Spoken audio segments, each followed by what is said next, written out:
सलाम जी लती अज 6 नवंबर 2024 है।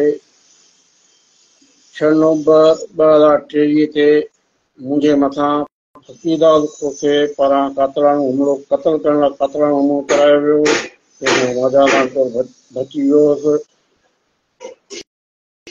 मुस्तकिल 1 साल जी जदोजहद खां पोइ मुंहिंजो नेठ केस मटियारी अदालत चालान कयो, जंहिंमें कल फकीदाद पहुतो अफ़गानी पठान जो सौलकार मुल्क असद जो कमांडर कल जवाबदार तौर पेश थियो, जेका मुंहिंजी पहिरीं फतह आहे। मुंहिंजो ॾोह इहो आहे त मूं समेश कोस्तान जे मज़लूम माण्हुनि जो आवाज़ उथारियो आहे।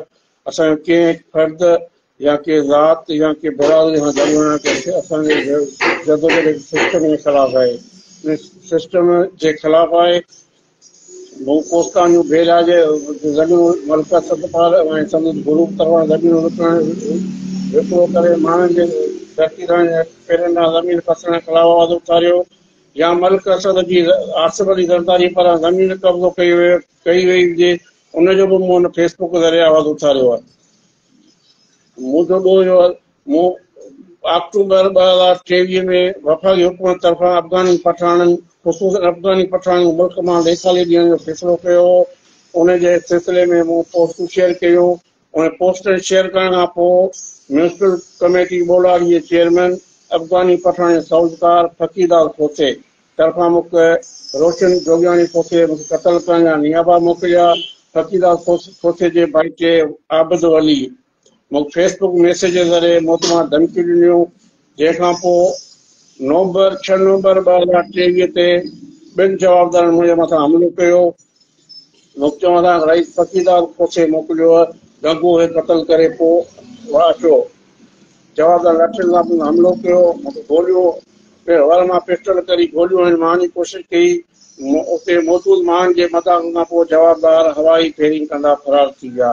उन वक़्तु मटियारी जे SSP नूरल करिंद निगरान हुकूमत बि केस दाख़िल करण खां इनकार करे छॾियो। चई मुंहिंजी पोस्टिंग सैयद मुराद अली शाह मुंहिंजी पोस्टिंग कई मटियारी में, उनजे मुंहिंजे मथां प्रेशर केस दाख़िल न कयो वञे। अदालत जे हुकुम खां पोइ दिसंबर 1 महीने जे जदोजहद अदालत जे हुकुम खां पोइ मुंहिंजो केस पुलिस दाख़िल कयो। नूरल करिंद खां पोइ SSP सैयद असगर शाह आयो, जीअं माना मल्क असद सैयद मुराद अली शाह DIG हैदराबाद तारक रज़ाक धारे जो जेको मल्क असद जे संडू जो भाउ आहे, उहो मुंहिंजे केस में मुसलसल जुर बणियल रहियो, मुसलसल जवाबदार खे बचाइण जी कोशिशि कंदो रहियो। असगर शाह खां पोइ SSP फैसल बशीर फैसल मुक़ररु थियो। अदालती हुकुम ते मुंहिंजी जांच SSP CI इंचार्ज खादिम भट्टी पारां मोकिली, जंहिं मल्क असद पीर फरी नांगो मल्क असद ऐं DIG हैदराबाद तारक रज़ाक धारे जो सैयद मुराद अली शाह वंधार वहंदे केस में जवाबदार खे बचाइण जी कोशिशि कई। सिविल जज जुडिशियल मैजिस्ट्रेट जी अदालत मूंसां इंसाफ़ कंदे फकीदाद खोसे खे केस में जवाबदार नामज़द कयो।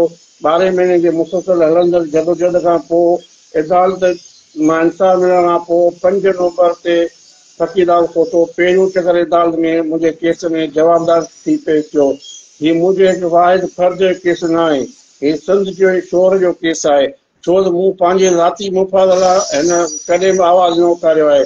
कोस्तान जूं ज़मीनूं हुजनि, उहो कोस्तानी जे मुक़ामी माण्हुनि जो मसइलो हो ऐं उहे ज़मीनूं बिल्डरनि ॾियण ऐं उहो विकिरो करे धरती धणी जेका पेरनि खां ज़मीन कढी उते धारी आबादकारी करण जी साज़िश आहे, उहो आवाज़ उथारियो।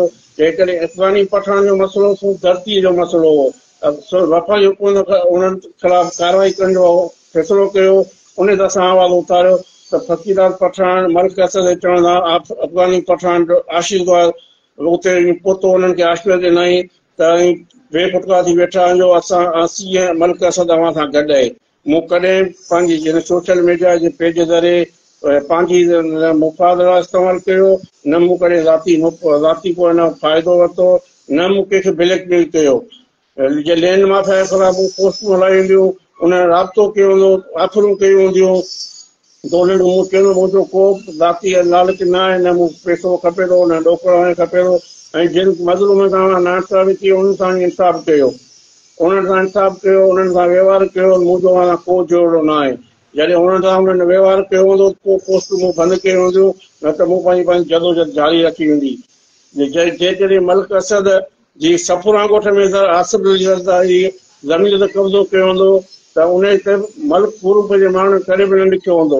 उन लाइ मूं लिखियो हूंदो त पोस्तान जो जेको पाण शाशू करणु सघे थो, ग़रीब माण्हुनि जे ज़मीन ते कब्ज़ो करे थो, असां लाइ ॾाढो ऐं ज़रदारी जा हिणो बणियल आहे, पंहिंजी ज़मीन लाइ आवाज़ु नथो उथारे सघे, उन लाइ बि आवाज़ु मूं उथारियो हूंदो। फेसबुक मुंहिंजो चेक कंदा उन ज़मीन ते जॾहिं आसिफ अञा बि उते कब्ज़ो बरक़रार आहे, उहो बि कब्ज़ो थियो मूं उथारियो हूंदो।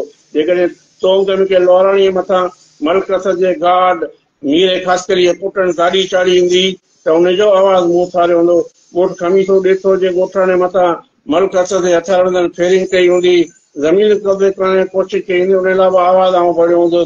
जे बरसाति दौरान टिको ॿारण खीए जी जे मां उते माण्हुनि खे मलिक असद तरफ़ां नज़रअंदाज़ करे इमदादी सामान नज़रअंदाज़ कयो वियो हूंदो, उन लाइ आवाज़ु आउं भरियो हूंदो।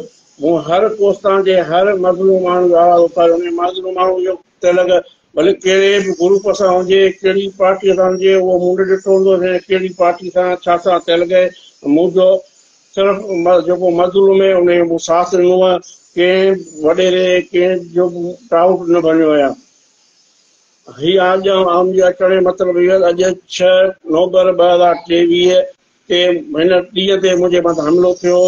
1 साल जे जदोजहद भॼ डुक इदारत खां पोइ इदारत ने हिसाब कयो, जंहिंमें जवाबदार फ़क़ीराल पहुतो, चालान थियो ऐं पहिरियों चकर पाण शाशू खणणु सघिजे थो हिकु वाणियो जेको सिंधीअ में चवंदा आहिनि सह जी खल आहे, उन खे हुन क़तल कंदी साज़िश कई। उन सह जे खल में हिकु रईस कमांडर मलिक असद जो कमांडर जेको चवंदो आहे शाशू खान म्यूनिसिपल कमेटी ॿोलाड़ीअ जी करोड़नि रुपया हर महीने बजट हड़प करे थो, उन केस में पहिरियों चकर जवाबदार थी कोर्ट में पेश थियो आहे।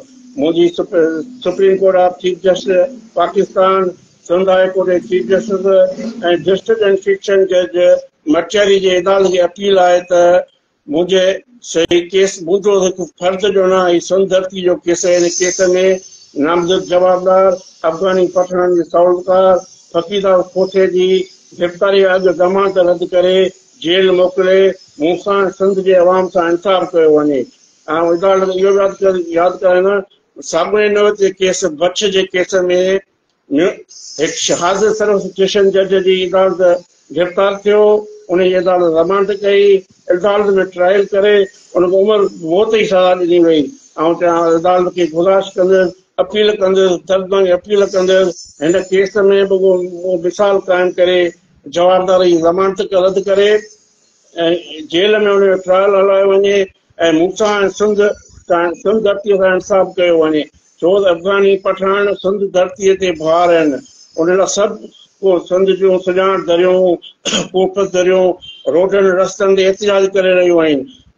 उते मलिक असद जेको अफ़गानी पठान जो सौलतकार आहे ऐं उन पंहिंजा टाउट उन यूनियन काउंसिल में शौकत मेमन जहिड़ा पंहिंजा टाउट विहारे फ़क़ीराल खोसे जा चेयरमैन विहारे उन्हनि खे रिहायशी सर्टिफिकेट ॾियारे उन्हनि खे उते नौकरियूं ॾिनियूं आहिनि, उन्हनि खे उते रिहायशी सर्टिफिकेट ॾिना आहिनि, उन्हनि खे मास्टरियूं ॾिनियूं आहिनि, उन्हनि खे काउंसिल चूंडायो आहे। ऐं पंहिंजे केस खणी अदालत पहुतो आहियां। जॾहिं मूं ते हमिलो थियो त शौकत ख़ासि मेमण ऐं धड़ी बेकबारी घर जा टाउट जेके वेकाऊ मंशात फरोश सरकारी मुलाज़िम सहाफ़ी हुआ, उन्हनि हिकु मुहिम शुरू कई त फ़क़ीराल खोसो फ़क़ीर मंशा आहे ऐं उहो सिंधी आवाम खां पुछां थो जेको धरतीअ जो गद्दार आहे, सिंध मां धरती मां आहे, धरतीअ जो गद्दार आहे, उहो फ़क़ीर मंश कीअं थियो? उहो बदमाश आहे, बदमाश रहंदो, बदमाश आहे। ऐं अदालत खे गुज़ारिश कंदुसि ख़ुदा रा मूंसां इंसाफ़ कयो, सिंध सां इंसाफ़ कयो। मुंहिंजो केस न आहे, धरतीअ केस अफ़गानी जो मसइलो हो, मूं पंहिंजे धरतीअ लाइ आवाज़ु उथारियो, मूं पंहिंजे ज़ाती मुफ़ाद लाइ आवाज़ु न उथारियो। न अफ़गानी पठान मुंहिंजी ज़मीन ते कब्ज़ो कयो, न मुंहिंजे रोज़ीअ ते कब्ज़ो कयो, न हुननि मूं ते को हमिलो कयो। मूं पंहिंजे धरती मां लाइ आवाज़ु उथारियो। उन आवाज़ु उथारण जे ॾोह में अफ़गानी पठान जे सौलकार मलिक असद जे कमांडर फ़क़ीराल खोसे पंहिंजे ॿिनि टाउटनि हथां मूं ते कातिलाना हमलो करायो। जो इलाइक़े जा उते माण्हू विच में न अचनि हा त जवाबदार गोली हणी मारे वञनि हा। मां क़तल करे वञणु ऐं अदालत खे हिकु दफ़ो ॿी चवंदुसि, अदालत खे अपील कंदुसि, जवाबदारी ज़मानत रद्द कई वञे, ज़मानत रद्द करे गिरफ़्तार करे कोर्ट में अदालत जेल ट्रायल हलायो वञे। जॾहिं मूं वटि हमिलो थियो त उन वक़्तु मूं वटि माना मुनाफ़ ॻाल्हाए जी कोसा मुंहिंजो केरु कोसे सां तकरार न आहे, न बिरादरी सां। मूं सदाईं प्रेस खोलींदो, कोसा बिरादरी आवाज़ उतारींदो। जॾहिं मलिक असद पंहिंजे माण्हुनि में थाणो बुलायो त मकरानी कोसनि जी ज़मीन ते कब्ज़ो करायो, मास्टर नयाज़ कोसे जा माइट हुआ, उनजो आवाज़ आऊं बणियुसि। जॾहिं कोसो मुरादरी शाह दां खणी पहुतो, जॾहिं बुलावन आयो, उन कोसे जी दां मूं फेसबुक हलाई, दां फेसबुक जॾहिं मूंखे धक लॻा त मूं इस्पादर जी वधि में वधि मूंखे ॾिसण सॼी सिंध जा माण्हू हज़ारी माण्हू आया त खोसा बिरादरी जा माण्हू वधि में वधि हुआ, जंहिंमें फ़क़ीर जा वेझा अज़ीज़ मूंखे ॾिसण इस्पादर आया। मुंहिंजो